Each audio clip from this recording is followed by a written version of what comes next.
저는 지금도 그때 생각만 하면 손이 떨리고 가슴이 미어져요. 어떻게 그럴 수 있었을까? 어떻게 나를 그렇게 바보로 만들 수 있었나 싶습니다. 저는 평범한 직장인이고 평범한 가정을 이루고 살고 있었어요. 제 아내는 저보다 2살 어린 전형적인 현모양처 같은 사람이었어요. 남들 보기에는 정말 문제없는 가정이었죠. 그런데 그 평범한 삶이 한순간에 무너졌습니다. 바로 그 인간, 제 아내의 불륜 때문이었어요. 이게 어떻게 시작됐냐면요. 어느 날부터 아내가 출장이 잦아졌어요. 원래 아내는 해외 거래처 담당이라 출장이 있긴 했어요. 그런데 코로나가 끝나고 난 뒤부터 출장이 부쩍 늘어난 거예요. 예전에는 2달에 한 번 정도였는데 어느 순간부터는 한 달에 한 번씩, 심지어 한 번 나가면 일주일 넘게 들어오질 않았어요. 저는 처음에는 의심 안 했어요. 회사 일이라고 했으니까요.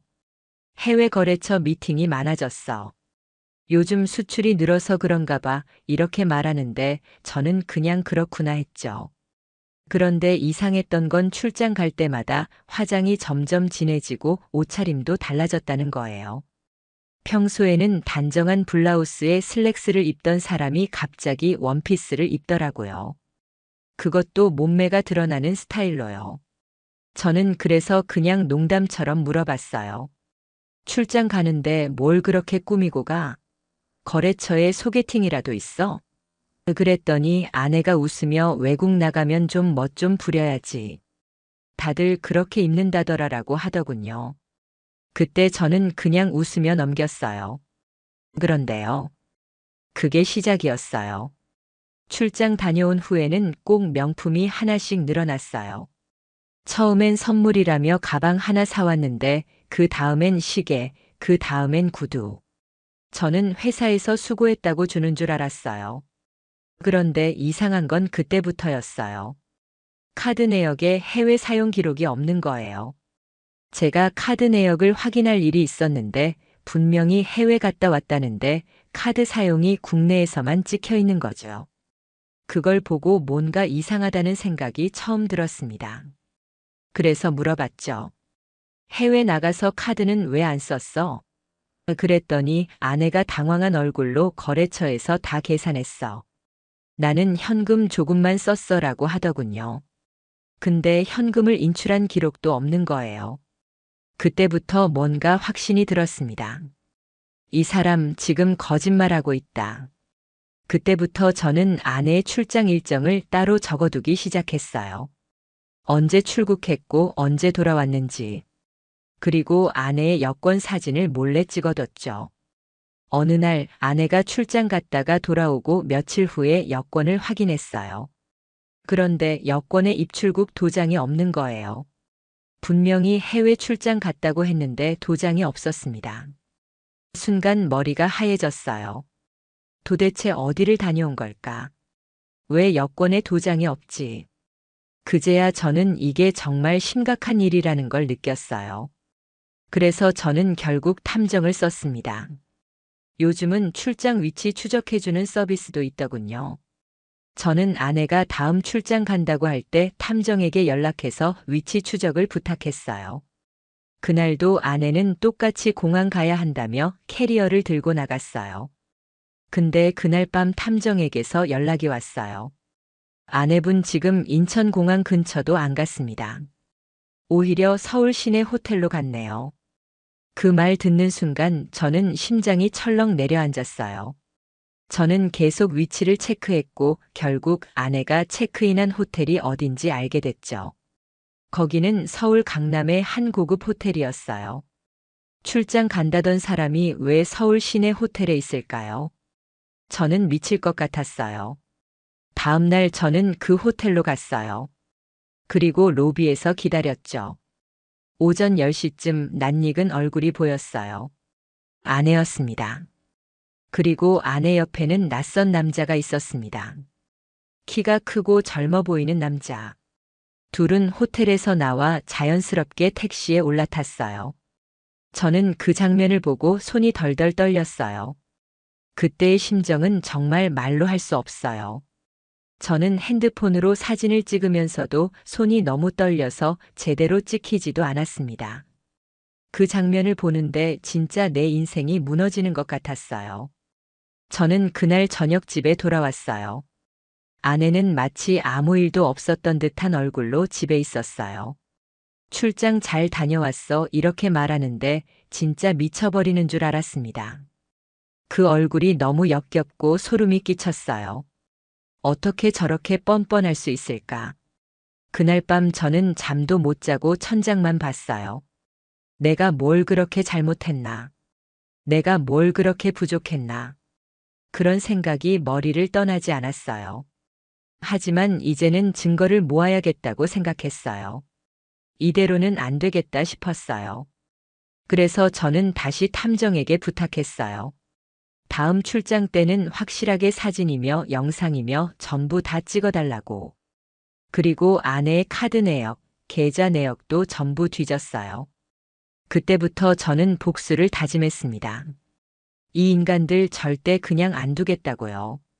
며칠 뒤 아내가 또다시 출장을 간다고 했어요. 이번에도 캐리어를 챙기고 예쁘게 화장하고 아침 일찍 나가더군요. 저는 아무렇지 않은 척 몸 조심해 한마디 했지만 속으로 이를 꽉 물고 있었습니다. 이미 저는 탐정에게 미리 의뢰해뒀거든요. 출국한다고 말한 시간부터 바로 따라가 달라고 했죠. 아내가 집에서 나간 지 2시간이 지나고 탐정에게서 연락이 왔어요. 지금 서울 강남에 있는 같은 호텔로 들어갔습니다. 또 그 남자와 함께입니다. 저는 그 순간 손이 덜덜 떨렸어요. 이제는 더 이상 상상도 아니고 의심도 아니었어요. 이건 명백한 사실이었어요. 아내는 해외 출장이라며 거짓말하고 매번 그 호텔에서 그 남자를 만났던 거예요. 탐정은 호텔 안팎에서 사진과 영상을 모두 찍어줬어요. 둘이 호텔 로비에서 자연스럽게 팔짱 끼고 걷는 모습부터 함께 식사하러 나가는 장면까지. 결정적인 건 둘이 함께 호텔 방으로 들어가는 장면이었어요. 둘이 함께 방으로 사라지는 그 장면을 보는 순간 저는 숨이 막히더군요. 이게 내 아내라는 사실이 믿기지 않았어요. 내가 열심히 일하고 있는 동안, 내 가정을 지키려고 아등바등 살고 있는 동안 내 아내는 이런 짓을 하고 있었구나 싶었어요. 저는 그날 밤 탐정이 보내준 사진과 영상을 수십 번 돌려봤어요. 볼 때마다 피가 거꾸로 솟는 것 같았어요. 차라리 모르는 게 나았나 싶을 정도로 고통스러웠어요. 근데 그럴수록 더 분했어요. 나를 이렇게 기만한 이 인간들을 절대 가만두면 안 되겠다고요. 그래서 저는 변호사 사무실에 바로 예약을 했습니다. 다음 날 변호사에게 증거들을 전부 보여줬어요. 사진, 영상, 카드 내역, 여권 복사본. 변호사는 말하더군요. 이 정도면 상간소송 바로 가능합니다. 이혼소송도 유리하게 진행할 수 있어요. 그 말을 듣는 순간 조금이나마 위안이 됐어요. 법적으로라도 이 인간들을 끝장내야겠다는 생각밖에 없었어요. 그 후로도 저는 계속 자료를 모았어요. 아내의 출장 일정을 기록하고 그때마다 탐정에게 의뢰해서 또 다른 증거들을 모았죠. 그리고 드디어 상간남의 정체도 알게 됐습니다. 회사원도 아니었어요. 그냥 프리랜서 트레이너였어요. 체육관에서 일하다 말고 개인 PT 하던 인간이었어요. 나이도 아내보다 6살이나 어리더군요. 그딴 인간한테 내 아내를 빼앗겼다는 생각에 피가 거꾸로 솟았어요. 그런데 더 기막힌 건요. 아내가 그 인간에게 매번 돈을 주고 있었어요. 카드 내역을 뒤지다가 현금 인출 내역이 일정한 패턴으로 빠져나가는 걸 알게 됐거든요. 알고 보니 그게 그 인간에게 주는 돈이었더군요. 내가 번 돈으로 내 아내가 다른 남자를 만나는 데 썼다는 거. 이게 얼마나 수치스러운 일인지 아시겠어요? 저는 그 사실을 알고는 분노를 넘어선 절망감이 몰려왔어요. 저는 그 자리에서 바로 이혼 소송 서류를 준비했어요. 아내 몰래 모든 절차를 밟았죠. 그리고 상간소송도 함께 걸었습니다. 상간남의 신상도 다 밝혀냈고요. 두 사람의 모든 기록과 정황 증거를 모아서 법원에 제출했습니다. 며칠 뒤 아내에게 이혼 소송 서류가 도착했어요. 저는 일부러 그 순간을 기다렸습니다. 아내가 집에 와서 서류를 열어보는 그 순간, 아내는 당황한 얼굴로 저를 보더군요. 이게 뭐야? 갑자기 무슨 소송이야? 저는 차갑게 말했어요. 너랑 그 인간. 내가 다 알아. 네가 출장 간다던 그 시간에 호텔에서 뭐 했는지 다 봤어. 이제 끝이야. 아내는 그제서야 얼굴이 하얗게 질렸어요. 처음엔 아니야. 오해야라며 발뺌하더니 결국 울기 시작하더군요. 저는 그 눈물에도 아무 감정이 없었어요. 그저 차갑게 쳐다봤어요. 이제 와서 우는 척하지 마. 넌 이미 끝났어. 그날 이후 아내는 저를 피해 다녔어요. 말을 걸지도 않고 아이와도 거리를 두더군요. 저는 그 모습을 보며 한심하다는 생각밖에 안 들었어요. 그렇게 당당하게 바람 피우던 인간이 이제 와서 뭘 어떻게 할 수 있겠어요. 그 후로 상간남에게도 소장이 전달됐어요. 그 인간은 처음에 그런 적 없다며 부인했지만 제가 모아둔 증거를 보여주자 바로 태도를 바꿨습니다. 변호사를 통해 합의하고 싶다며 연락이 왔어요. 위자료를 얼마까지 줄 수 있겠냐고 묻더군요. 저는 그 연락 받자마자 웃음이 나왔어요. 이제 와서? 내가 그렇게 멍청할 줄 알았나. 저는 단호하게 말했어요. 합의 없다. 판결로 끝내겠다. 이제 본격적인 법정 싸움이 시작됐어요. 그 인간들의 얼굴을 법정에서 다시 보게 될 날만 기다리고 있었어요. 아직 끝이 아닙니다. 이 복수는 이제 시작이었거든요. 이혼 소송과 상간 소송이 동시에 시작됐어요. 저는 매일같이 변호사와 연락하며 서류를 준비하고 자료를 정리했어요. 내 인생을 망쳐놓은 인간들이니까 하나라도 허투루 넘길 수 없었죠.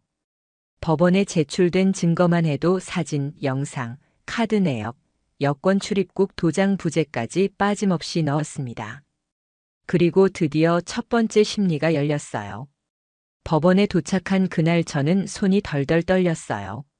하지만 절대 약한 모습 보이기 싫었어요. 법정 안에 들어갔더니 아내와 그 상간남이 나란히 앉아 있더군요. 얼굴이 얼마나 굳어 있던지 그 꼴이 참 한심했어요. 재판장이 증거를 확인하며 물었어요. 피고는 원고의 배우자와 지속적이고 부적절한 관계를 가졌습니까? 아내와 상간남 둘 다 고개를 숙이더군요. 변명할 것도 없이 증거가 명백하니까요. 영상, 사진, 위치 추적까지 다 있었으니까요. 상간남은 결국 변호사 시켜서 이렇게 말했어요. 순간의 실수였고 깊은 관계는 아니었습니다.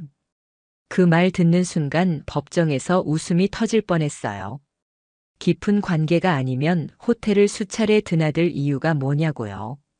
저는 판사 앞에서 차분하게 말했어요. 순간의 실수라면 왜 매번 같은 호텔에 같은 남자와 갔는지 설명해 보시죠. 아내는 계속 울더군요.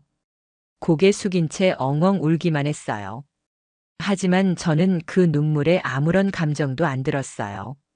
그건 후회의 눈물이 아니라 들킨 게 억울한 눈물이었으니까요. 그때 재판장이 결론을 내렸어요. 본 법원은 제출된 증거와 피고들의 진술에 의거하여 혼인 파탄의 책임이 피고들에게 있음을 인정합니다.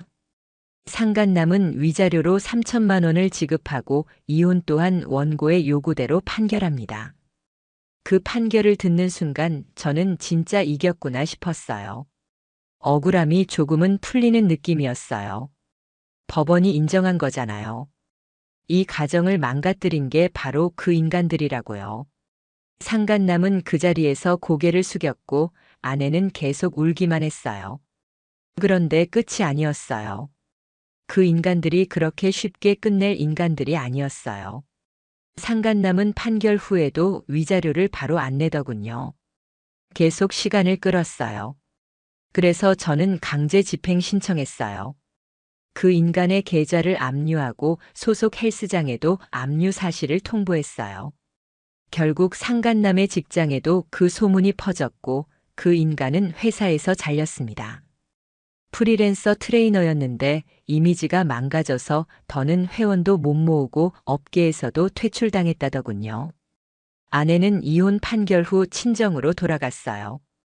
그런데 친정에서도 냉대받았다고 했어요. 부모님조차 내가 잘못했다며 손절했다더군요. 결국 아내는 직장도 그만두고 친구들도 다 떨어져 나가고 외롭게 살고 있다는 소문이 들려왔어요. 그 소식을 들을 때 저는 아무런 감정이 없었어요. 불쌍하다? 전혀요. 그 인간이 나를 기만하고 내 가정을 뭉개놓은 대가를 받는 것뿐이니까요. 그때 저는 스스로에게 말했어요. 너 끝까지 잘 싸웠다. 포기 안 했으니까 이겼다. 저는 그 이후로 아이와 함께 조용히 살았어요. 아이가 학교에서 밝게 지내는 모습을 볼 때마다 저는 그게 진짜 복수라고 생각했어요. 이 아이가 행복하게 크는 게 내가 받은 상처에 대한 가장 큰 보상이었으니까요. 그리고 저는 판결문을 액자에 넣어 보관하고 있어요. 그 안에는 이렇게 적혀 있었어요. 피고들은 혼인 파탄에 책임이 있으며 이에 따른 법적 책임을 명한다. 그 문구를 볼 때마다 저는 다시는 이런 인간들한테 속지 않겠다고 다짐합니다. 그리고 저는 오늘도 당당하게 살아가요. 내 삶을 다시 되찾았으니까요. 법적 판결이 내려지고 저는 그날 집에 돌아와 한참을 멍하니 앉아 있었어요. 이겼다. 그래, 분명히 제가 이겼어요. 근데 왜 마음이 이렇게 허전한지 모르겠더군요. 복수를 했고 정의를 실현했는데도 마음 한구석이 휑했어요.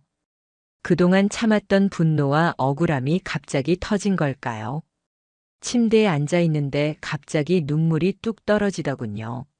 너무 억울하고 내가 왜 이런 고통을 겪어야 했나 싶었어요.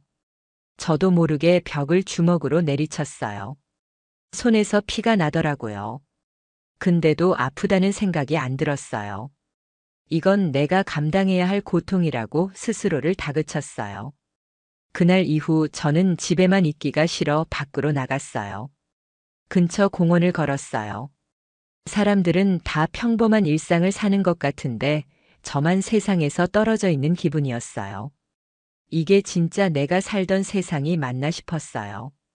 그러다 벤치에 앉아 있는데 어떤 노부부가 손을 꼭 잡고 지나가더군요. 그걸 보는데 괜히 울컥했어요. 저렇게 평생 함께 할 줄 알았는데 나는 뭐였나. 평생 같이 늙어갈 사람이 저런 식으로 나를 배신할 줄은 몰랐으니까요. 저는 그날 이후로 마음을 붙잡기 위해 기록을 남기기 시작했어요. 그날 있었던 일, 내가 느꼈던 감정, 아이와 있었던 일까지 전부요. 그렇게 글을 쓰다 보니 점점 마음이 정리되더군요. 아, 나는 억울하지만 그래도 싸웠고 끝까지 책임을 묻는데 성공했구나. 그 사실 하나만으로도 나 자신에게 자부심을 가질 수 있었어요. 한편으로는 상간남에 대한 분노가 아직 남아 있었어요. 법적 책임만으로는 부족했어요. 그 인간이 어떤 삶을 살아가든 평생 죄책감 속에 살게 하고 싶었거든요. 그래서 저는 그 인간의 지인 중 하나에게 일부러 정보를 흘렸어요. 그 인간이 내 아내랑 바람핀 그놈입니다. 그랬더니 그 인간이 있던 모임에서도 소문이 퍼졌고 결국 그 인간은 인간관계에서도 완전히 고립됐다고 하더군요. 그 후 저는 아내의 친정에도 한번 전화를 했어요. 부모님께 이렇게 말했어요. 따님이 어떤 짓 했는지 다 알고 계시죠? 저는 법적 책임 다 묻고 끝냈으니 앞으로 그 사람 얘기는 절대 하지 마세요. 제 인생에 다시는 그 이름조차 듣고 싶지 않으니까요. 그쪽에서도 미안하다고 하더군요. 그런데 그 말이 전혀 위로가 안 됐어요. 죄송하다 한마디로 해결될 일이 아니었으니까요. 그리고 저는 아이에게 조금씩 사실을 알리기 시작했어요. 다 말하진 않았지만 엄마와 아빠가 왜 헤어질 수밖에 없었는지 아이가 커서 혼란스럽지 않게요. 아이도 눈치를 챘는지 묻더군요. 아빠, 엄마는 왜 이제 안 와? 저는 조심스럽게 대답했어요. 엄마는 잘못한 게 많아서 이제 아빠랑 같이 살 수 없게 된 거야. 그래도 넌 엄마 아빠 다 사랑해도 괜찮아. 아이는 그 말 듣고 고개를 끄덕이더군요. 그 모습 보는데 또 가슴이 찢어졌어요. 내가 이런 얘길 왜 내 아이한테 해야 하나 싶었으니까요. 그래도 저는 마음을 다잡았어요. 내 아이만큼은 절대 이런 상처 안고 크지 않게 해야겠다고요. 그래서 더 많이 안아주고, 더 많이 놀아주고, 더 많이 사랑한다고 말했어요. 내가 사랑하는 사람이 이제 아이밖에 없다는 걸 절실히 깨달았거든요. 그리고 저는 그때부터 다시 나를 위해 살기 시작했어요. 운동도 시작하고 새로운 취미도 만들고 예전 친구들도 다시 만나기 시작했어요. 나 스스로를 다시 세워야 했거든요. 나라도 나를 지켜야 하니까요. 이런 모든 과정이 쉽진 않았어요. 하루에도 수십 번씩 그 인간들 생각이 났고 그때마다 가슴이 미어졌어요. 그렇지만 저는 포기하지 않았어요. 여기서 무너지면 그 인간들한테 진 거니까요.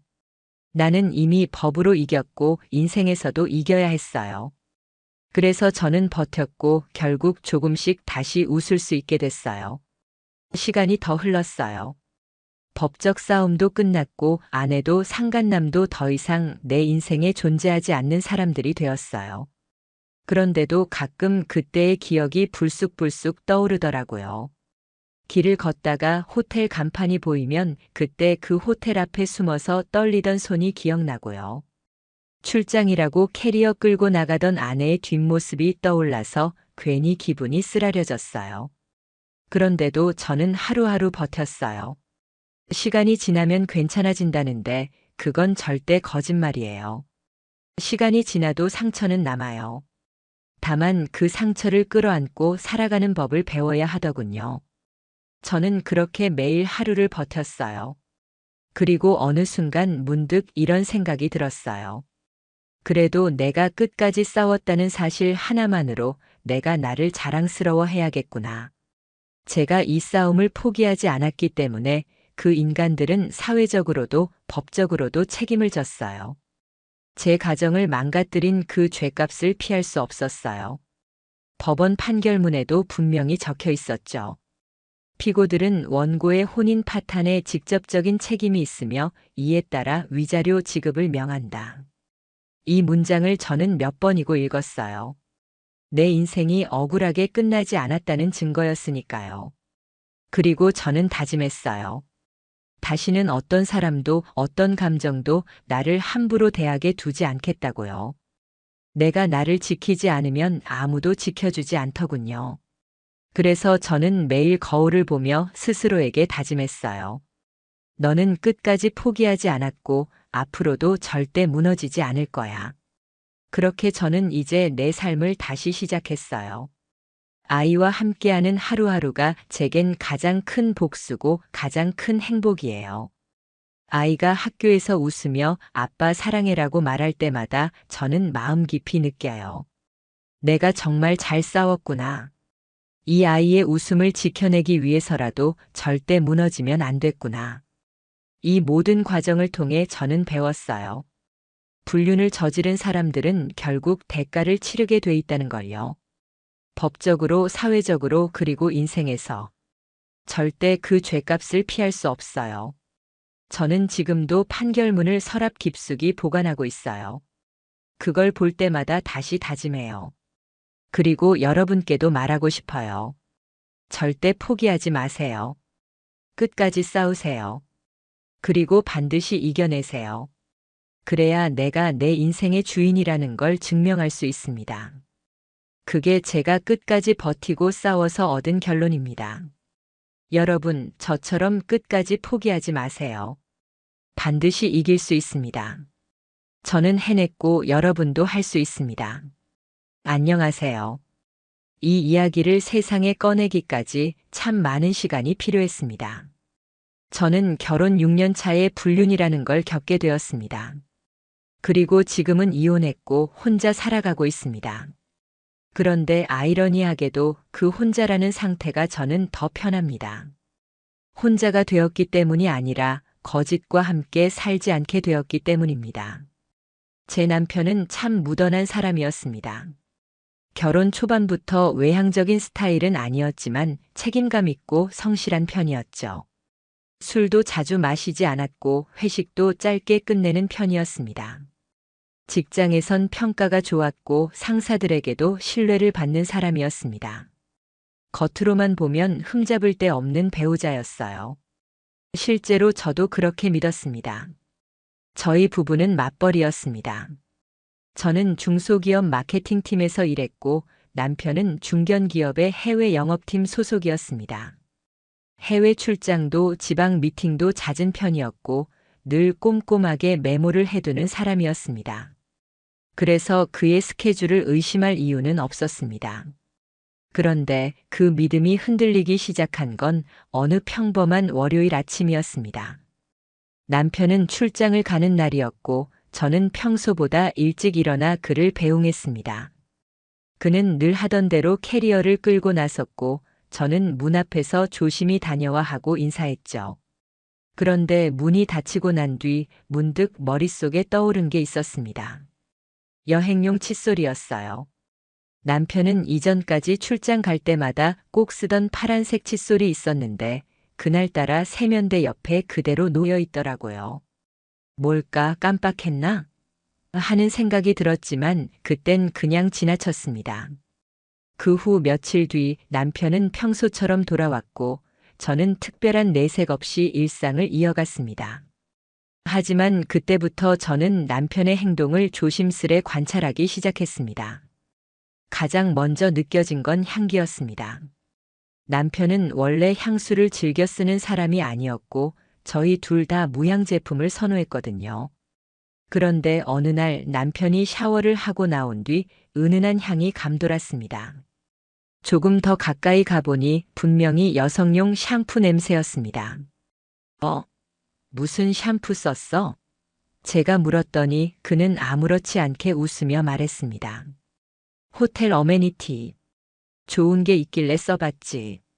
그 말이 참 익숙하게 들렸고 동시에 어딘가 불편했습니다. 또 한 가지. 남편은 예전과 다르게 자꾸만 휴대폰을 뒤적였습니다. 전에는 침대 위에 폰을 그냥 던져두고 자던 사람이었는데 요즘은 항상 충전기에 꽂아놓고 베개 아래에 넣어두는 습관이 생겼습니다. 그러다 한 번은 그가 샤워하는 사이 휴대폰 화면에 잠깐 알림이 떴습니다. 내 사람 그리고 하트 이모티콘. 알림은 잠깐 보였다 사라졌고 저는 얼어붙었습니다. 그때부터 제 마음은 평온할 수 없었습니다. 의심이 시작되면 모든 게 흔들립니다. 그가 웃는 얼굴조차 연기처럼 느껴졌고 그가 늦게 들어오는 날이면 머릿속은 수많은 시나리오로 가득 찼습니다. 그는 몰랐습니다. 제가 이미 기록을 시작했다는 걸. 그가 출장을 간다고 말한 날 저는 회사에 조심스레 전화를 걸었습니다. 혹시 땡땡팀 박지훈 대리 출장 나가셨나요? 상대방은 당황한 목소리로 말했습니다. 아니요, 오늘 사무실에 정상 출근하셨는데요. 그 한마디에 저는 알아버렸습니다. 그는 출장 가는 척하고 어딘가로 가고 있다는 사실을요. 그리고 그날 밤 저는 그가 자는 동안 그의 캐리어를 열어봤습니다. 그 안에는 서류나 회사 자료는 하나도 없었습니다. 대신 커플 파자마, 보온 텀블러 2개, 그리고 여성용 클렌징 오일이 들어있었습니다. 저는 그때 결심했습니다. 확실한 증거가 필요하다. 사설 탐정에게 연락한 건 그 다음 날이었습니다. 저는 감정을 앞세우지 않았습니다. 남편이 외도를 하는 것 같습니다. 이번 달 말에 다시 출장을 간다고 합니다. 그 동선 추적과 사진 그리고 신원까지 모두 부탁드립니다. 그 탐정은 잠시 침묵하더니 말했습니다. 확인해 보겠습니다. 너무 오래 끌지 않겠습니다. 그날 이후 저는 남편에게 더 다정하게 굴었습니다. 그가 눈치채지 않도록, 그가 더 방심하도록, 그가 더 진하게 거짓말을 하도록. 남편이 다시 출장이라는 단어를 꺼낸 건 그로부터 2주 후였습니다. 이번엔 목요일부터 토요일까지 땡땡 지점 쪽 클라이언트랑 새 계약 논의해야 해. 그는 익숙하게 말을 꺼냈고 저는 마치 아무것도 모르는 듯 고개를 끄덕였습니다. 그래. 그럼 그날 저녁엔 내가 친구 만나러 갈까봐. 집 비울 테니까 편하게 준비하고. 그렇게 말하면서도 제 속은 바늘방석 같았습니다. 그가 짐을 싸는 소리를 들으면서 저는 속으로 숫자를 세기 시작했습니다. 1, 2, 3. 셔츠 3장, 양말 3켤레, 그리고 여성용 핑크색 면도기 하나. 그건 예전엔 없던 짐이었습니다. 이건 뭐야? 제가 괜히 묻자 그는 웃으며 말했습니다. 호텔 면도기가 너무 안 좋아서 그냥 인터넷에 파는 거야. 되게 잘 밀려. 그 순간 저는 웃어야 할지 울어야 할지 알 수 없었습니다.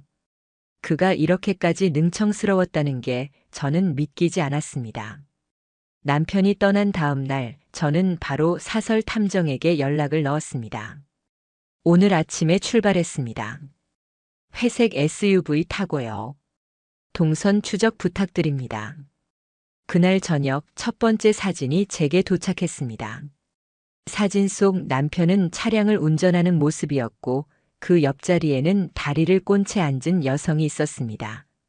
얼굴은 정면이 아니라 확인이 어려웠지만 적어도 그가 혼자가 아니라는 건 명백했습니다. 그 차량은 고속도로를 빠져나와 수도권 외곽의 한 모텔촌으로 들어섰습니다. 두 번째 사진이 도착한 건 밤 9시경이었습니다. 남편은 여성과 함께 모텔 간판이 선명한 골목에 들어섰고 그녀는 후드티에 모자를 푹 눌러쓰고 있었습니다. 두 사람은 주변을 한번 휙 둘러본 후 익숙한 듯 자연스럽게 손을 잡고 건물 안으로 들어갔습니다. 그날 이후 저는 잠을 거의 자지 못했습니다. 침대에 누워 천장을 바라보며 생각했죠. 언제부터였을까? 다음 날 탐정은 호텔 근처 CCTV 일부 캡처와 주변 상점에서 두 사람이 함께 있는 모습까지 사진으로 보내왔습니다. 심지어 남편은 여성의 머리를 쓰다듬는 제스처까지 자연스럽게 하고 있었습니다. 그 장면은 그가 한 번도 제게 해준 적 없는 행동이었습니다. 저는 그날 아침 혼자 차를 몰고 모텔 인근으로 향했습니다. 그들을 따라간 건 아니었습니다. 그냥 스스로 눈으로 확인하고 싶었습니다. 내가 진짜 속았던 건지 아니면 내가 너무 모자랐던 건지. 그리고 결정적인 순간이 왔습니다. 탐정으로부터 전화가 왔습니다. 남편분이 지금 차를 타고 모텔에서 나왔고요. 잠시 뒤 인근 카페로 들어섰습니다. 여성분과 함께 대화 중입니다. 얼굴이 잘 보입니다. 사진 찍었습니다. 곧 보내드릴게요. 그리고 그 사진이 제게 도착했을 때 그녀의 얼굴을 보는 순간 저는 핏기가 가셨습니다. 남편의 불륜 상대는 제 대학 후배였습니다. 3년 전 남편과의 결혼식 때 하객으로도 왔던 친구였습니다. 심지어 제 SNS에 언니 정말 예뻐요. 부러워요.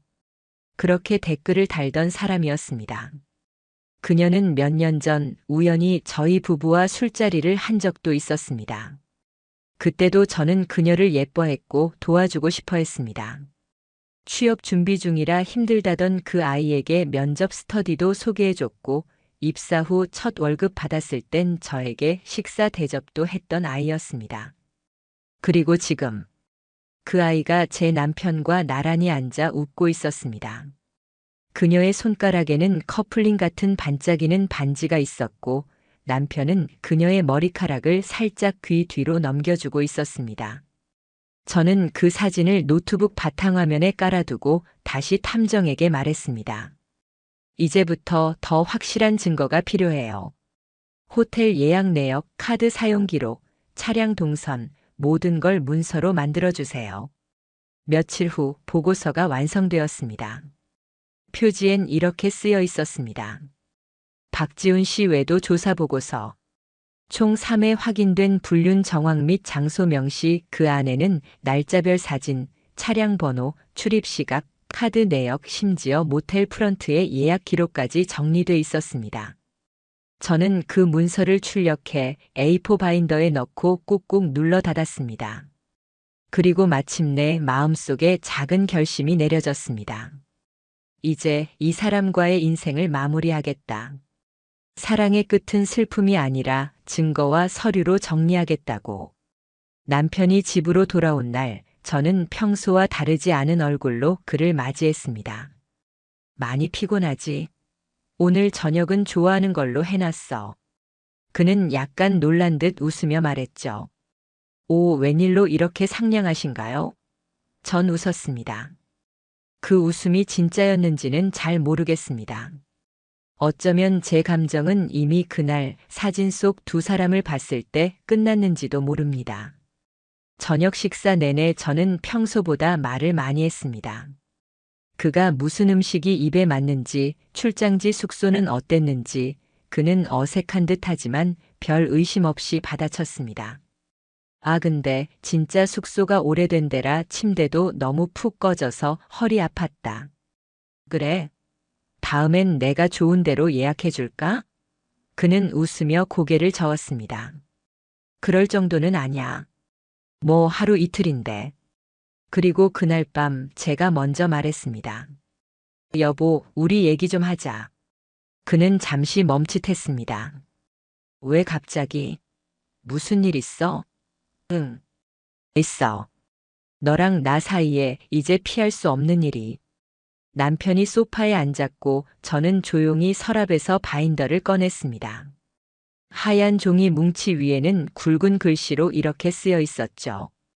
외도 정황 증거 자료 박지훈. 그는 처음에는 그 문서를 보며 눈을 동그랗게 떴고 곧 페이지를 넘기기 시작했습니다. 그 안에는 사진이 있었습니다. 그와 그녀가 모텔 앞에서 나란히 걷고 있는 장면, 차 안에서 그녀의 손을 잡고 있는 모습, 카페에서 그녀에게 반지를 끼워주는 순간. 남편은 입을 꾹 다문 채 말이 없었습니다. 언제부터였어? 제가 조용히 물었습니다. 나랑 같이 살면서 정확히 언제부터 그 여자랑 시작된 거야? 한참의 침묵 끝에 그가 입을 열었습니다. 작년 여름쯤이었어. 술자리에서 만나서 그냥 그때는 대화가 잘 통해서. 대화가 잘 통해서? 저는 비웃음이 나왔습니다. 그럼 난 뭐였는데? 대화도 안 되고 밥도 못 먹고 내가 했던 모든 시간들은 그냥 허공이었어. 그건 그런 게 아니야. 그는 급히 손을 들며 말을 잇습니다. 처음엔 진짜 실수였고 몇 번 지나니까 그냥 헤어지질 못했어. 헤어지질 못한 게 아니라 안 한 거겠지. 저는 담담하게 말했습니다. 나 이제 내 말에서 감정이 안 느껴져. 변명도 미안함도 그냥 무너졌어. 그는 뭔가를 말하려다 멈췄습니다. 말이 막히는 게 아니라 더는 말할 필요가 없다는 걸 아는 눈치였습니다. 너 그녀랑 미래 생각했어? 아니, 그냥 그 순간순간이 좋았던 것뿐이야. 그 순간 저는 확신했습니다. 그는 그 여자를 사랑한 게 아니었습니다. 그저 현실을 벗어난 공간에서 위로라는 이름으로 도망쳤던 것이었습니다. 그리고 저는 그 도망의 뒷배경이었던 거죠. 살림을 유지하고 외식비를 정산하고 생일을 챙기고 병원에 같이 가주던 사람. 이제 저는 감정으로 이혼을 하려는 게 아니었습니다. 책임을 묻고 기록을 남기고 내 인생을 회복하기 위한 절차가 필요했을 뿐이었습니다. 나는 이혼할 거야. 그리고 상간자 소송도 할 거야. 제가 말하자 남편은 놀라듯 고개를 들었습니다. 뭐? 상간녀 소송까지? 아, 당연하지. 그 여자는 나를 기만했고 내 결혼 생활을 침범했어. 이건 감정이 아니라 법의 문제야. 그는 무슨 말을 꺼내려다 조용히 입을 다물었습니다.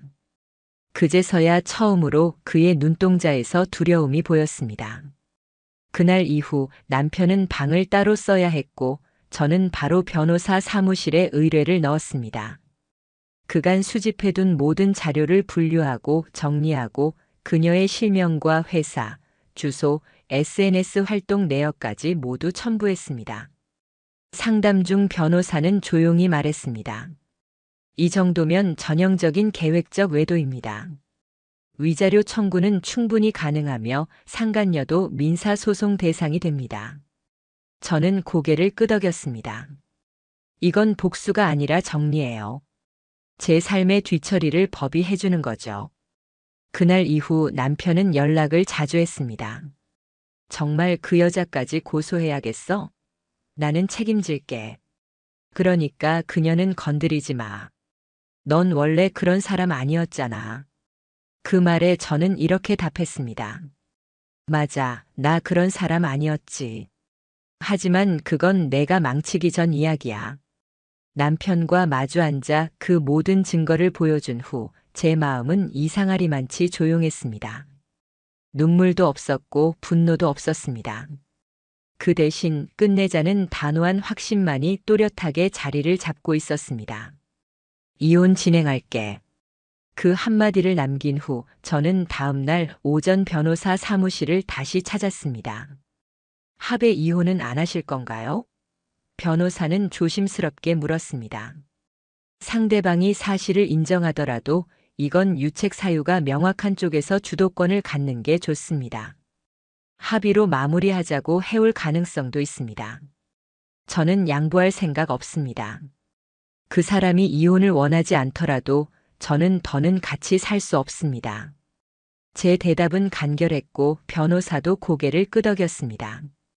이혼 소송은 혼인 파탄의 책임이 명백한 배우자를 상대로 청구가 들어가는 방식이기 때문에 불륜의 증거가 명확한 저의 입장은 유리했습니다.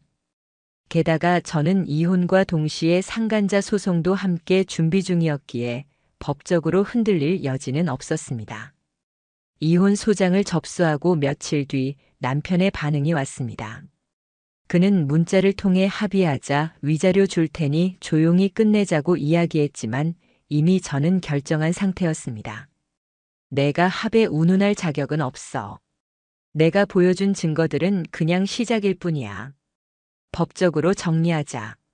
그는 더는 아무 말도 하지 않았습니다. 그로부터 2주 후 상간녀에게 내용 증명이 도착했다는 확인이 왔습니다. 내용 증명에는 불륜 정황 사진, 숙박업소 출입 시각, 신체 접촉 장면, 카드 결제 내역, 차량 동선까지 담겨 있었습니다. 물론 제가 직접 작성하지는 않았습니다. 변호사가 철저하게 준비한 자료였고 감정이 아닌 사실로만 구성돼 있었습니다. 며칠 후 그녀가 저에게 직접 연락을 해왔습니다. 언니 나예요. 그때 언니 결혼식에 갔던 나 기억하죠? 저는 차가운 목소리로 대답했습니다. 그럼. 기억하지. 신랑이랑 가장 잘 어울리는 여자라고 말해줬었지. 그녀는 울먹이며 말했습니다. 그게 이렇게까지 될 줄 몰랐어요. 처음엔 그냥 위로받는 사이였고 나중에는 멈출 타이밍을 놓쳤어요. 그녀는 죄송하다는 말만 반복했습니다. 하지만 저는 감정 없이 말했습니다. 그런 건 법정에서 얘기해. 감정으로 해결할 생각 없고 정해진 절차로 갈 거야. 그때부터 남편과 그녀는 본격적으로 흔들리기 시작했습니다. 남편은 회사에서 소문이 도는 것을 두려워했고 그녀는 본인이 다니는 직장에서 계약 해지가 될까봐 불안해했습니다. 왜냐면 그녀는 남편 회사의 계약직 직원이었거든요. 즉 상급자와의 부적절한 관계는 회사 내부 규정 위반이었고 공식 민원이 접수될 경우 계약 연장 불가 및 해지 사유로 적용될 수 있었습니다. 그리고 저는 그 민원을 정식으로 회사에 접수했습니다. 복수심 때문이 아니었습니다. 정당한 권리 행사였고 그들의 행동은 사적인 일이 아니라 누군가의 삶을 파괴한 문제였기 때문입니다. 이혼 재판이 시작되자 남편은 느닷없이 상간자 소송만 취하하면 전 재산 절반을 넘기겠다고 말했습니다. 하지만 저는 흔들리지 않았습니다. 지금도 돈으로 해결하려는 게 문제야. 나는 돈이 아니라 내가 겪은 고통에 대한 정의를 원해. 내가 혼자서 꿰맨 마음을 너는 책임져야 해. 첫 변론 기일이 잡히고 변호사를 통해 불륜 당사자 간 통화 녹음 파일까지 확보됐습니다. 그 안엔 이런 문장이 담겨 있었습니다. 우리 언제쯤이면 같이 살아볼 수 있을까? 당분간은 눈치 봐야지. 그래도 자기가 더 좋아. 그 통화 파일은 증거 목록에 추가되었고 판사 역시 주요 쟁점으로 받아들였습니다. 불륜의 증거가 워낙 명확하고 저의 주장이 일관되었기 때문에 법원은 조정 없이 이혼 청구 인용, 위자료 지급 명령 상간자에 대한 민사소송 청구 정당성 인정으로 정리해 주었습니다. 그 과정에서 저는 남편과 마주할 필요도 없었고 그저 문서와 판결문으로 끝낼 수 있었습니다. 이제 남은 건 단 하나였습니다. 판결의 결과, 그들의 무너지는 모습. 이혼 판결이 내려진 날, 저는 법원 밖에서 혼자 바람을 맞았습니다. 무슨 감정을 느끼고 싶은데 이상하게 아무 감정도 떠오르지 않았습니다. 단지 종이 한 장 그 안에 적힌 문장 몇 줄이 제가 지난 6년간 살아온 결혼이라는 단어를 끝냈습니다. 혼인관계 해소, 원고 청구 인용, 위자료 3천만 원 전액 인정. 이혼과 동시에 진행된 상간자 소송도 거의 같은 시기에 결과가 나왔습니다. 상간녀에 대한 위자료 2천만 원 청구 역시 전부 인정됐습니다. 법원은 이렇게 적었습니다. 피고는 원고의 남편과 지속적이고 반복적인 부정행위를 저질렀으며 이는 혼인 생활에 본질적 침해를 가한 것으로 민법 제750조에 따른 손해배상 의무가 있다. 판결 이후 그녀는 항소하지 않았습니다. 그녀가 남긴 메시지 단 하나가 있었습니다. 죄송합니다. 저의 어리석음으로 너무 큰 폐를 끼쳤습니다. 하지만 저는 답하지 않았습니다. 용서받고 싶어 한다는 것조차 아직은 그녀의 시선 중심이라는 걸 알았기 때문입니다. 남편은 이혼 후 회사를 퇴직했습니다. 공식 사유는 개인 사정으로 인한 잦은 사직이었지만 실제론 불미스러운 사내 소문과 징계위원회 출석 이후였습니다. 제보자나 고발자는 밝히지 않았습니다. 하지만 제가 회사에 보낸 공식 민원과 함께 제출한 증거자료가 결정적이었다는 건 분명했습니다.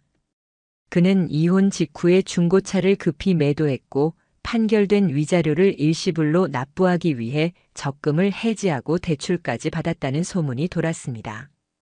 공동 명의였던 전셋집도 저에게 소유권을 넘겼고 현재는 고시원 비슷한 곳에 잠시 거주 중이라는 이야기를 지인을 통해 들었습니다.